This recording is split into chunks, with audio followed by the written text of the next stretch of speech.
दोस्तों नमस्कार। Top 50 study YouTube channel में आप सभी का स्वागत है। और दोस्तों लेकर के आ गए हैं, बहुत मांग जिसकी हो रही थी, समास का वीडियो। सब लोग बोल रहे थे कि सर हमें समास समझना है सरल भाषा में। तो आप निश्चिंत हो जाएं, यदि आज का आपने वीडियो पूरा देख लिया तो आपको आज के बाद कभी भी समास में गलती नहीं होगी। आप पूरे संस्कृत के समास हमेशा सही करके आएंगे।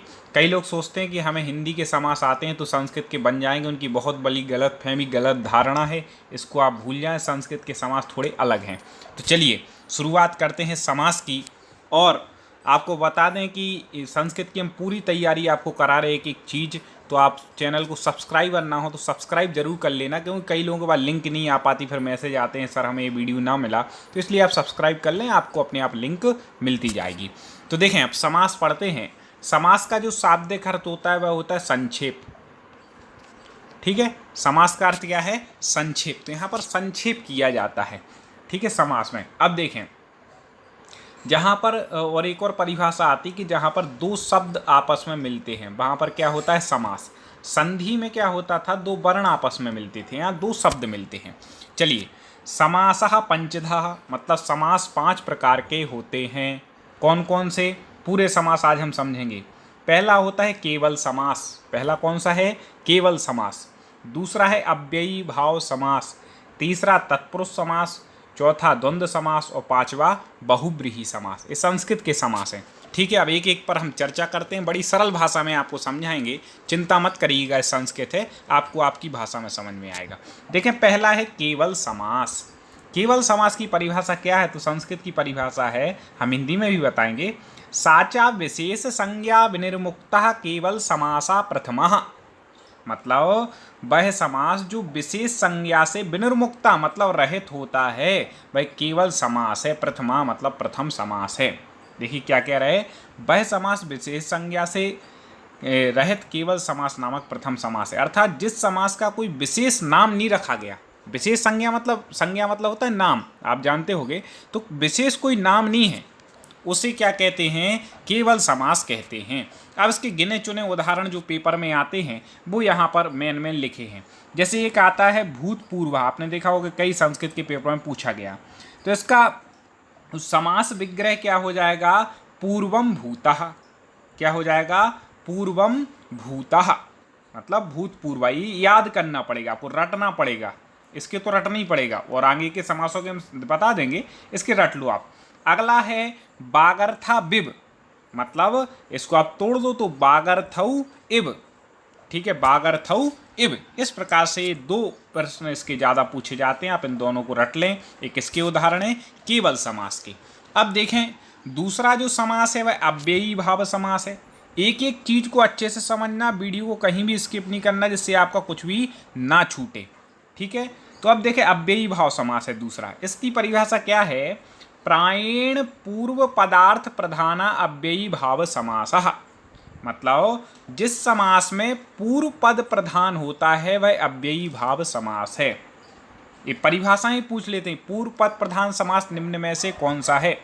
पूर्व पद प्रधान समासा निम्नलिखितः अस्ति। अब 4 ऑप्शन दे देंगे। तो अब देखें, जिस प्रकार जिस समास का पूर्व पद अव्यय एवं प्रधान होता है, दो चीजें होना चाहिए। पूर्व मतलब पहला, तो जिसका पहला पद अव्यय भी हो और पहला पद क्या हो? प्रधान भी हो जिसमें। तथा समस्त पद अव्यय की भांति कार्य करता है। पूरा पद अव्यय की भांति कार्य करेगा, वहां पर क्या है? अव्ययी भाव समास है। अब इसको उदाहरण से समझें। देखो, यहाँ समास पद लिखा है, ये समास विग्रह है, उसका अर्थ है। एक एक चीज समझना। जैसे यहाँ लिखा पहला यथाशक्ति। अब देखो इसमें क्या कहा? पूर्व पद अव्यय होता है, तो यथा, इसमें पहला पद क्या है? पहला पद है यथा, दूसरा क्या है? शक्ति। ठीक है, तो यथा शक्ति, इसमें पहला पद क्या है? यथा। यथा क्या है? एक अव्यय है। यथा का अर्थ होता है जैसे, ठीक है, या अनुसार। तो इस प्रकार से, तो अब इसका जो संधि समास विग्रह करेंगे उसका क्या हो जाएगा? शक्तिम अनतिक्रम। याद कर लीजिएगा, यथाशक्ति का क्या हो जाएगा? शक्तिम अनतिक्रम। हम वही वाले संधि विच्छेद लाएंगे जो आपके पेपर में इसी में से आ जाएंगे। ठीक है, तो इसका अर्थ क्या हो जाएगा? शक्ति के अनुसार। अब देखें, सबसे ज़्यादा पूछा जाने वाला है प्रतिदिनम। आप देख लें, पहला पद क्या है? अव्यय है, प्रति। अब आगे लिखा है दिनम, और जब भी प्रति आ जाए जिसके साथ है उसको डबल कर देना है। जैसे प्रतिदिनम है ना, तो दिनम के साथ आया तो दिनम दिनम प्रति, प्रतिदिन। ऐसे ही प्रत्यक्षम, इसका वैसे संधि विच्छेद करेंगे तो प्रतिधन अक्षम ही है, तो अक्षम के साथ आया प्रति, तो अक्षम अक्षम प्रति। ये प्रति की हमने आपको ट्रिक बता दी कि प्रति जहाँ पर भी आ जाए जिस शब्द के साथ है उसको डबल कर देना है, तो अक्षम प्रति मतलब आंखों के सामने इसका ही अर्थ हो जाएगा। समास है, समास पद है सा हरि, सहरी, सा मतलब होता है सादृश्य के भाव में, ठीक है, सदृश समान के, तो सा हरि का क्या हो जाएगा, हरे है सादृश्यम मतलब हरि के सदृश समान, ठीक है, सा से क्या लेना है, सादृश्यम। अब देखें एक और बात आपको बता दें कि उप भी क्या है, अव्यय है, सा भी अव्यय था। प्रथम पद इसमें हर चीज क्या आ रहा है, अव्यय आ रहा है, तो आप समझ जाएंगे अव्ययी भाव समास है, ठीक है। कुछ उदाहरण देख लें, जरूरी है क्योंकि उपगंगम, उपगंगम मतलब गंगाया समीपम, गंगाया समीपम मतलब गंगा के समीप। अधिहरि, अब अधि आ जाए तो हरऊ इति, ये क्या हो जाएगा, समास विग्रह हो जाएगा, हरऊ इति तो हरि में।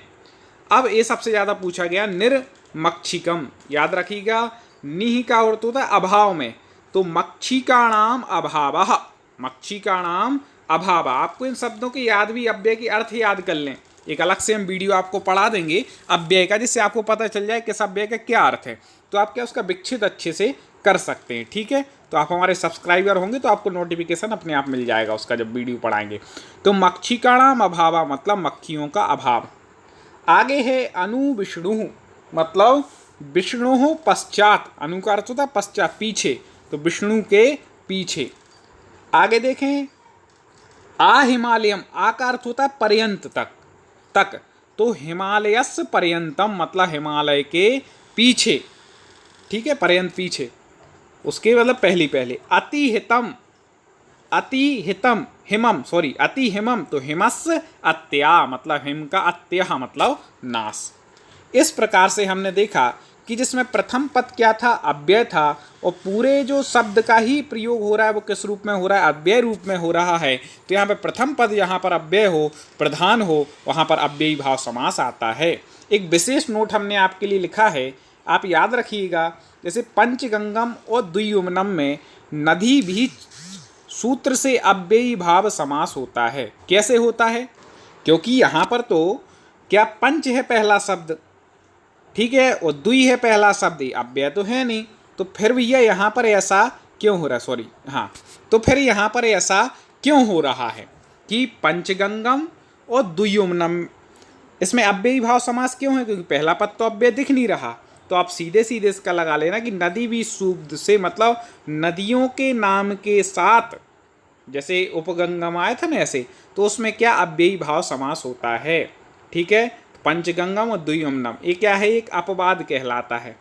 तो इस प्रकार से यहाँ पर इसमें भी अव्ययी भाव समास हो जाएगा, इन दोनों में। याद रखिएगा दो इसके मुख्य उदाहरण जो पेपर में पूछे जाते हैं, तो लोग कंफ्यूज हो जाते हैं कि पहला पद अव्यय तो दिख नहीं रहा, इसलिए आप चिंता मत करें, आप हमारे वीडियो को पूरा देख लेंगे, सारे समास क्लियर हो जाएंगे। तो पहला हमने पढ़ा केवल समास, क्योंकि उसका कोई नाम नहीं है, केवल ही है वह, पूर्वम भूता इत्यादि इसके उदाहरण है। दूसरा अव्ययी भाव, इसमें पहला पद अव्यय होता है। अब देखें तीसरा जो समास है तत्पुरुष समास, इसकी परिभाषा क्या है, प्रायेण उत्तर पद प्रधाना। अब मतलब पेपर में वो आपसे पूछेंगे ना तो इतनी परिभाषा दे देंगे, प्रायेण उत्तर पद प्रधानः समासः अस्ति, नीचे 4 ऑप्शन देंगे, तो आपको पहचानना है तत्पुरुषः समासः, मतलब प्रायः उत्तर पद प्रधान जहाँ पर हो वहाँ पर कौन सा समास होता है, तत्पुरुष समास होता है, ठीक है। यह समास प्रथमा के अतिरिक्त अन्य विभक्तियों में होता है, प्रथमा में के अतिरिक्त जो बाकी विभक्तियां हैं उसमें होता है, तथा इसके पूर्व पद में द्वितीया से सप्तमी तक विभक्तियां होती हैं। अब इसका भी पूर्व पद आपको क्या लगा लेना, पहला मतलब शब्द को अपन 2 भागों में तोड़ रहे हैं ना, तो पहला जो भाग होगा वो पूर्व पद होगा, तो पूर्व पद में द्वितीया से लेकर के सप्तमी तक की कोई विभक्ति होगी। आपने विभक्ति इत्यादि के वीडियो ना पढ़े हो तो चैनल में जाके प्लेलिस्ट में जाएं, संस्कृत भाषा में आप सारी विभक्तियाँ धातु रूप सब पढ़ सकते हैं, ठीक है, वीडियो डल चुके हैं। तो द्वितीया से सप्तमी तक विभक्ति होती है, और उत्तर पद में प्रथमा विभक्ति होती है। उत्तर पद में कौन सी विभक्ति होती है, प्रथमा विभक्ति होती है तत्पुरुष समास में। एक और आपकी सहूलियत के लिए कर रहा है कि आप नीचे डिस्क्रिप्शन में देखेंगे ना, तो आपको प्ले लिस्ट मिल जाएगी इसकी संस्कृत की, तो आप डायरेक्ट पहुंच जाएंगे। कई लोगों को नहीं मिल पाती, इसलिए ऐसा कर देंगे, हम डिस्क्रिप्शन में डाल देंगे। तो अब तत्पुरुष में हमने क्या समझा कि प्रथम पद में द्वितीया से लेकर सप्तमी विभक्ति होगी, ठीक है, उसमें उत्तर पद प्रधान होगा, वो प्रधान नहीं होगा। तो अब इसके आगे हम इसके उदाहरण पढ़ते हैं। देखिए, कृष्णाश्रितः, कृष्णम मतलब द्वितीय विभक्ति आ गई, श्रितः इसमें कौन सी द्वितीय विभक्ति है, ठीक है। वीडियो थोड़ा बड़ा हो सकता है, थोड़ा समय निकालिए, क्योंकि आपके ही नंबर आने वाले हैं, आपका फायदा होने वाला है। अश्वारूढ़ा, अश्वम आरूढ़ा, अश्वम द्वितीया, ठीक है, रामम पढ़ते ना, रामम ऐसे, तो अश्वम द्वितीय एक वचन, आरूढ़ा द्वितीय विभक्ति। और देखें, स्वर्ग गतः, स्वर्गम, स्वर्गम आना चाहिए, बिंदी दिखनी रही, गतः द्वितीय विभक्ति वाले हो गए, ठीक है। अब बाण हता, बाणेन हता मतलब बाण से हता मतलब मारा गया, ठीक है, तो इसमें तृतीया हो गई। नख भिन्ना, तो नखैर भिन्ना, नखई भिन्ना मतलब नख से भिन्न, ठीक है, तृतीया हो गई। हरित्राता, हरिणा त्राता तृतीया विभक्ति हो गई, ठीक है। ए समास दिए हैं, ए उसकी विभक्ति दी है प्रथम, और बाद में उसका शब्द दिया है, ठीक है। तो इसमें जो है द्वितीय तृतीय चतुर्थी सप्तमी तक होगी, इसमें प्रथमा होगी, ठीक है। इससे हमें पहचानना है कि इसमें जैसे लाभ ज्ञानाय में चतुर्थी है ना, रामाय आता है तो ज्ञानाय चतुर्थी है, तो आप पहचान जाएंगे। अब जैसे मैं इसमें दिया ज्ञान लोभा, तो आप इसको तोड़ लें, ज्ञान लोभ मतलब इसका अर्थ क्या निकलेगा, ज्ञान का लोभ या ज्ञान के लिए लोभ, तो ज्ञानाय ज्ञान के लिए मतलब कर्ता ने कर्म को करण से संप्रदान के लिए, तो ज्ञानाय मतलब चतुर्थी यहाँ पर आ जाएगी। यूप दारू, यूपाय दारू चतुर्थी, ये हम इसलिए बोल रहे हैं, इनको सुन लेना, क्योंकि यही शब्द हमने देखा ज़्यादातर पूछे जाते हैं जिसमें है। भूतबली, भूताय बलि चतुर्थी विभक्ति, ये हो गई पूरी। अब पंचमी के देखें कौन से उदाहरण आते हैं। चोर भयम, ये सबसे ज़्यादा पूछा जाने वाला है, तो चोरात पंचमी, भयम भय के अर्थ में हमेशा पंचमी विभक्ति ही लगती है, याद रखिएगा। तो चोरात भयम पंचमी। और देखें, राज भयम ऐसी, राज्ञा भयम पंचमी। वृक्ष पतितः, वृक्षात पतितः पंचमी, जब किसी से अलग होने की बात हो, वृक्ष से अलग हो रहे पत्ते, इसलिए। राजपुरुष, ये भी सबसे ज़्यादा पूछा जाने वाला। राज्ञः पुरुषः षष्ठी विभक्ति राज्ञः। नरपति, नराणाम पति षष्ठी बहुवचन, ठीक है, षष्ठी क्या है। राजपुत्रः, राज्ञः पुत्रः षष्ठी विभक्ति, इसके समास में आएगा तो ऐसा लिखा होगा, विग्रह पूछा जाएगा तो ऐसा, विग्रह दिया तो समास आपको ऐसा बनाना है। और पूछ लें कि कौन सी विभक्ति है, मान लो राज्ञः पुत्र दे दिया तो समझ जाना राज्ञा में षष्ठी है, ठीक है। अब देखें, सबसे ज़्यादा ये भी पूछा जाता है। अक्ष सौंडः, अक्षेषु सप्तमी, रामेषु, ठीक है, राम शब्द की याद कर लें। सौंडः मतलब सप्तमी। पुरुषोत्तमा, पुरुषेषु उत्तमः सप्तमी विभक्ति। अध्ययन कुशला मतलब अध्ययन में कुशल, में मतलब सप्तमी, ठीक है, अध्ययने कुशला सप्तमी विभक्ति। इस प्रकार से आपको क्या देखना है तत्पुरुष में, कि यहाँ प्रथमा द्वितीय तृतीया द्वितीया से लेकर सप्तमी तक कोई विभक्ति होगी, आप वो देख लेना। दो शब्द को आपको तोड़ना है, अर्थ लगा लेंगे तो और अच्छे से आपको समझ में आ जाएगा। चलिए अब आगे हम पढ़ते हैं। अगला जो समास है, अब तत्पुरुष के ही उसमें भेद आ जाते हैं। संस्कृत में बार बार बोलता जा रहा हूँ, हिंदी के बनते इससे ये मत सोच लेना संस्कृत के बन जाएंगे, गड़बड़ करके आओगे भाई। संस्कृत के अलग हैं, इसको समझना है। जिसने संस्कृत के अच्छे समझ लिए फिर उनको हिंदी के समझने में थोड़ी सी आसानी जरूर हो जाएगी, ठीक है। तो चलिए अब आगे हम बढ़ते हैं, तत्पुरुष समास के भेद पढ़ते हैं। इसमें पहला है उपपद तत्पुरुष, ठीक है, ये पूछ लेंगे, कोई उदाहरण दे देंगे, इसमें बोलेंगे कौन सा तत्पुरुष है। तो उपपद तत्पुरुष में क्या होता है, इसमें उत्तर पद में कोई क्रियावाचक शब्द, उत्तर पद तो रहेगा लेकिन क्रियावाचक शब्द हो जाएगा, इसलिए समास को उपपद कहते हैं। उपपद मतलब एक और पद जुड़ जाता है, क्रियावाचक शब्द। देखें, जैसे उदाहरण है मर्मज्ञः, मतलब मर्मम जानती, जो मर्म को जानता है वो कौन कहलाता है, मर्मज्ञ। दूसरा है चर्म करः, चर्मम करोति, ठीक है, जो चमड़े का काम करता है। कंबलदः, कंबलम ददाति, कंबल को देने वाला। प्रभाकरः, प्रभाम करोति, जो प्रभा करता है, प्रकाश करता है, प्रभाकरा। कुंभकारा, कुंभम करोति, ठीक है, कुंभम करोति इति कुंभकारः, तो जो कुंभ को करता है, घड़े को बनाता है, ठीक है। तो इस प्रकार से आप लगा लेंगे कि जो जिसमें एक्सपर्ट होता है उसकी बात को लेकर के, मतलब ये कि यहाँ पर क्या हो गई, उपपद जुड़ गया, जानने वाला, करने वाला, देने वाला। इस प्रकार से क्या हो गया, क्रियावाचक उपपद है करना क्या है क्रिया, देना क्या है क्रिया, तो एक क्रियावाचक उपपद उसमें जुड़ जाता है। अब आगे देखें नए तत्पुरुष, ये तो कई बार पूछा गया, हर पेपर में मैंने देखा एक आध उदाहरण आता है। इसके समझने के लिए समझते हैं नए तत्पुरुष क्या है।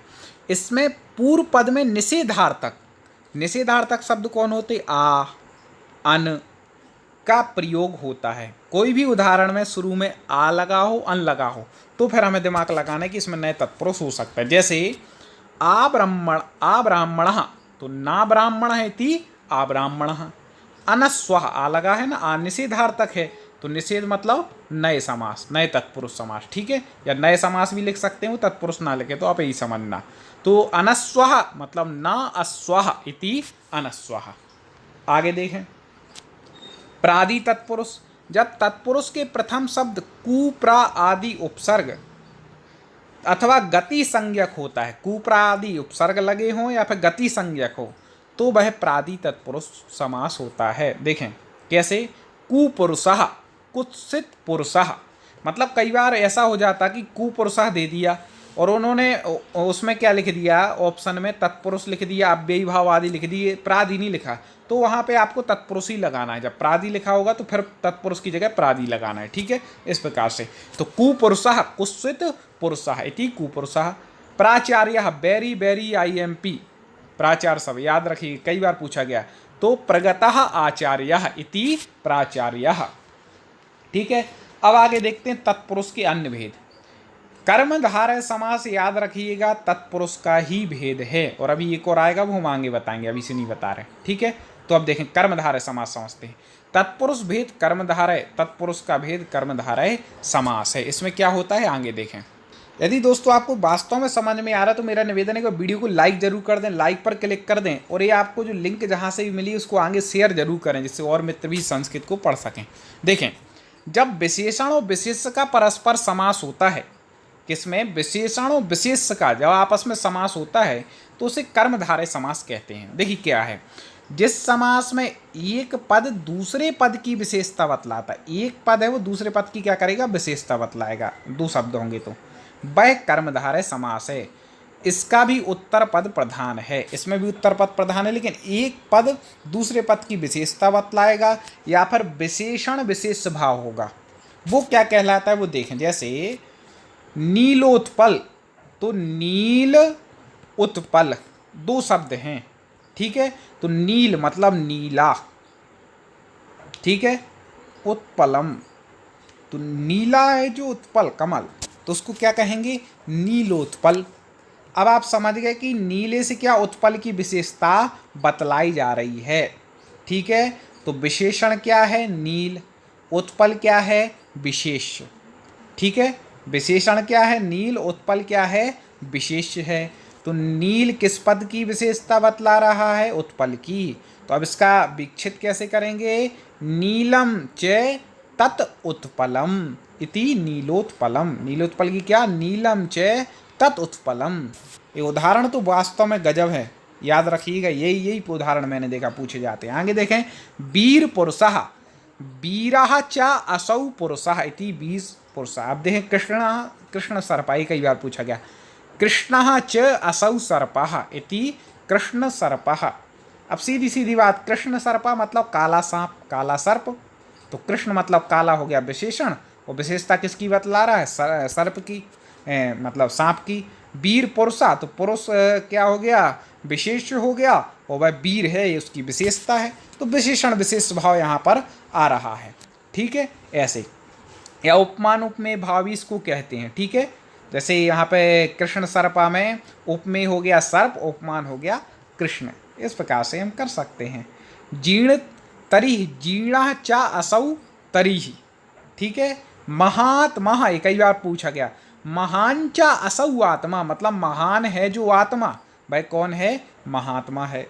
घन श्यामः, घन श्यामः, ठीक है, तो घन इव श्यामः, इव मतलब समान। पुरुष व्याज्ञः, पुरुषः व्याघ्रः इव, तो आपने क्या समझा इसमें कि भैया जो पहला जो इसका समन्वय वो होगा वह विशेषता बतलाने वाला होगा, विशेषण होगा, बाद का शब्द विशेष होगा, अधिकतर उदाहरणों में, और जहाँ पर उपमान उपमेय या विशेषण विशेष भाव आता है वहाँ पर कर्मधारय समास होता है। ठीक है, जो चीज़ आपको समझ में ना आए तो कमेंट में दोबारा पूछ सकते हैं। इस वीडियो को आप 2 बार देख लेंगे एक बार से तो और अच्छे से क्लियर हो जाएगा। अब एक और भेद है किसका, तत्पुरुषई का है, याद रखिएगा, दिगु समास। दिगु समास भी किसका भेद है, तत्पुरुष का। आगे देखें इसकी क्या परिभाषा है। संख्या पूर्वो दिगुहु, संख्या पूर्वो दिगु मतलब जिस समास के पूर्व में संख्या होती वह दिगु है। ठीक है, देखें जिस समास में पूर्व पद संख्यावाची, पूर्व पद कैसा होता है, संख्यावाची होता है, वह दिगु समास है। अब देखें उदाहरण, पंचगवम, पंच क्या है, पूर्व पद संख्यावाची। ठीक है, पंच ए भी है, त्रि, पंच, त्रि, कुछ भी हो, अष्ट, सत, कोई भी इसका होगा, पहला पद क्या होगा, संख्यावाची। लेकिन एक चीज़ हमें समझनी है, वो क्या, इसका समास विग्रह। देखिए समाहारे दिगु, एक और इसकी जो परिभाषा है क्या है, समाहारे दिगु मतलब समाहार के अर्थ में दिगु समास होता है। जैसे पंच गवम, अब समाहार लगाना है तो पंच में पंचानाम, क्योंकि 5 हैं, बहु है, बहुवचन है, तो पंचानाम क्या है, गाय हैं, तो गवाम। अब समाहार है, यहाँ पर 5 गायें जहाँ पर मिल जाए हों तो अपन क्या बोलेंगे, उसको पंचगवम बोलेंगे। तो पंचानाम गवानाम समाहारा इति पंचगवम। ऐसे ही देखें, पंचपात्रम, सीधी बात, पंचानाम पात्राणाम समाहारा इति पंचपात्रम। त्रिलोकी, त्रयाणाम लोकानाम समाहारा इति त्रिलोकी। पंचवटी सबसे ज़्यादा पूछा जाता है, सीधी बात है, बहुवचन में, क्योंकि 2 से जब ज़्यादा हो जाते हैं संस्कृत में बहुवचन होता है, सब हम पढ़ा चुके। पंचानाम बटानाम समाहारा, समाहार अर्थ में होता है, तो आपको दिगु में समाहार सबके साथ लगाना है। आगे देखें, त्रिभुवनम, त्रयाणाम भुवनानाम समाहारा। आगे अष्टाध्यायी, अष्टानाम अध्यानाम समाहारा, मतलब 8 अध्यायों का समाहार। अष्टाध्यायी किसकी रचना है, क्वेश्चन हम आपको दे रहे हैं, प्रश्न, जिसका उत्तर आपको कमेंट में बताना है, और जरूर से बताना है दोस्तों। देखते हैं आपकी कितनी रुचि है, कितने लोग सही बताते। अष्टाध्यायी किसकी रचना है, उनका नाम आपको कमेंट में लिखना है। आगे देखें, शताब्दी, शत मतलब होता है 100, तो शतानाम आपदानाम समाहार। यदि आपको संस्कृत की गिनती ना बनती हो तो हम वीडियो डाल चुके हैं, आप वो देख लें। आप यूट्यूब पे सर्च करें टॉप 50 स्टडी, यूट्यूब पे लिखें तो हमारे वीडियो आपको क्रम से मिल जाएंगे। आगे देखें, इसमें भी एक नोट लिखा है कि नदी भी सूत्र से नदीवाची में समाहार अर्थ में दिगु ना होकर अव्ययी भाव समास होता है। जैसे वहाँ पर पढ़ा था ना पंचगंगम, तो यहाँ पर तो ऐसा आना चाहिए पंचानाम गंगानाम समाहारा, तो यहाँ पर समाहार जब लिखा है तो फिर दिगु क्यों नहीं आया, वहाँ पे अव्ययी क्यों आया, क्योंकि गंगा नदी के अर्थ में है इसलिए। तो जब भी नदी के अर्थ में कोई होगा, भले ही उसमें पंच हो, तो भी हमें क्या लिखना है, समाहार अर्थ में ही क्यों ना हो, तो वहाँ पर अव्ययी भाव समास होगा, ना कि दिगु। ये याद रखिएगा। जैसे पंचगंगम का पंचानाम गंगानाम समाहारा, अब कोई बोले तो समाहार है भैया, तो हम तो सीधा दिगु लगाएंगे, नहीं 5 लिखा है तो दिगु लगा नहीं लगाएंगे, गंगा नदी के अर्थ में है, तो नदी भी सूत्र से क्या हो जाएगा, अव्ययी भाव समास। द्वियोमनम द्वयो, द्वि में द्विवचन, द्वयो यमुनयो समाहारा, तो ये भी याद रखना है, द्वि है तो इसमें भी 2 वचन, इसमें भी द्विवचन। ठीक है, तो ये अव्ययी भाव समास हो गया। अब देखें बहुब्रीहि समास, बहुब्रीहि समास देखें, प्रायेण अन्य पद प्रधान बहुब्रीहि समासः, मतलब प्रायः अन्य पद प्रधान जो होता है वहाँ पर बहुब्रीहि समास होता है। देखें कैसे, जिस समास में दोनों पद प्रधान ना होकर अन्य पद, अन्य मतलब तीसरा, अन्य पद प्रधान होता है, मतलब 2 यहाँ पे, अभी तो एक इस तरफ आ रहा था प्लस के एक इस तरफ, लेकिन यहाँ पर ना इसकी प्रधानता होगी ना इसकी, कोई तीसरा अर्थ निकलेगा और वो प्रधान होगा। ठीक है, अर्थात दोनों पद मिलकर किसी अन्य की ओर संकेत करें, वह बहुब्रीहि समास कहलाता है। उदाहरण से इसको आप और अच्छे से समझिए, देखिएगा भाई। तो एक और मेरा एक आपसे निवेदन था कि आप हमारे सब्सक्राइबर तो बन गए, लेकिन यदि बेल आइकन को दबा लेंगे तो वीडियो का आपको नोटिफिकेशन की तुरंत आइकन भी बच जाएगा। आपका ही इसमें बड़ा फ़ायदा होने वाला है, क्योंकि कई मित्र हम देखते कमेंट में लिखते सर हमें इसकी लिंक बता दें, वीडियो कहाँ मिलेगा। अरे भाई सब्सक्राइब कर लो, टेंशन फ्री, आपके पास तुरंत जानकारी आएगी। आपको वीडियो अच्छा लगे ज़रूर देखें। ठीक है, देखें, कंठे कालः, अरे बहुब्रीहि समास पढ़ रहे तो इसमें क्या अन्य पद प्रधान है, कंठे है काला, तो इसमें यस्य सहा या एन सहा अपन को सबके साथ लगा होगा। विग्रह में क्या लगा होगा, यस्य सहा या एन सहा, याद रखिएगा। ठीक है, तो अब देखें इसके उदाहरण को। कंठे काला यस्य सा, उनको क्या बोलेंगे, कंठे काला बोलेंगे। जिनका कंठ, कंठे मतलब क्या, कंठ होता गला। ठीक है, प्राप्तोदका प्राप्तम उदकम येन सहा, मतलब जिसने उदक जल को प्राप्त कर लिया है वो प्राप्तोदका हो जाएगा। पीताम्बरा, पीला है अंबर जिसका, तो पीतम पीला, अंबरम मतलब वस्त्र, यस मतलब जिसका, सह मतलब वह, पीताम्बर है। पीला है अंबर जिसका, वह, सह मतलब वह, पीताम्बरा। ठीक है, चक्रपाणी, पाणी मतलब हाथ में है, चक्र जिसके, तो चक्रम पाणौ यस्य सः इति चक्रपाणी बहुब्रीहि समासा। आगे और समझना है, अभी खत्म नहीं हो गया। लंबोदरा, लंबम उदरम यस्य सा, लंबा है उदर जिसका, लंबोदरा। अब यहाँ पे देखो तीसरा अर्थ निकल रहा कि नहीं, लंबोदरा गणेश जी को कहते हैं, चक्रपाणी कृष्ण जी को कहते हैं, पीताम्बर भी उनको कहते हैं। ठीक है, कंठे काला शिव जी, ऐसे नीलकंठा भी उन्हीं को, नीलम कंठम यस्य सा, नीला है कंठ जिसका। गदा पाणी, गदा पाणु यस्य सा, गदा पाणी, जिनके पाणी मतलब हाथ में गदा है। कौन है कमेंट में आप बता सकते हैं, सब जानते हैं। चंद्रचूड़ा, चंद्रा चूड़ा में यस्य सा, जिसके चूड़ा पर क्या है, चंद्र है, ये भी सबने देखा है। चलिए आगे बढ़ते। अब बहुव्रीहि के बाद हमें पढ़ना है द्वंद्व समास। अब इसके भी भेद हैं, इसको अच्छे से पढ़िएगा। द्वंद्व समास को देखें, आप वीडियो की चिंता मत करें, बड़ा होने दो, कोई दिक्कत नहीं, 2 बार में देखना, लेकिन पूरा देखना, मेरा निवेदन। देखिए द्वंद्व समास क्या है। प्रायेण उभय पद प्रधान, प्रायः मतलब जिसमें उभय पद प्रधान होता है वो द्वंद्व है। प्रायः दोनों पद प्रधान द्वंद्व समास में होते हैं। इस समास में आए हुए सभी पद समान विभक्ति वाले होते हैं। याद रखिएगा, दोनों जो पद होंगे इस तरफ वो समान विभक्ति वाले होंगे।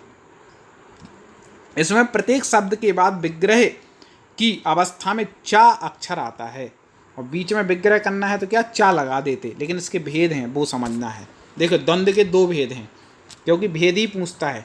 एक है इतरेतर द्वंद्व, इसमें समान विभक्ति वाले 2 या 2 से अधिक पदों का समास होता है। जैसे समान विभक्ति होगी, ऐसे 2 या 2 से अधिक पदों का क्या हो जाएगा, समास हो जाएगा। देखें, अर्थ धर्मऊ, ठीक है, तो अर्था चा लगाना है बीच में, याद रखिएगा, धर्मा चा, 2 शब्द हैं, दोनों के बीच में आप तो चा लगा दें विच्छेद करके।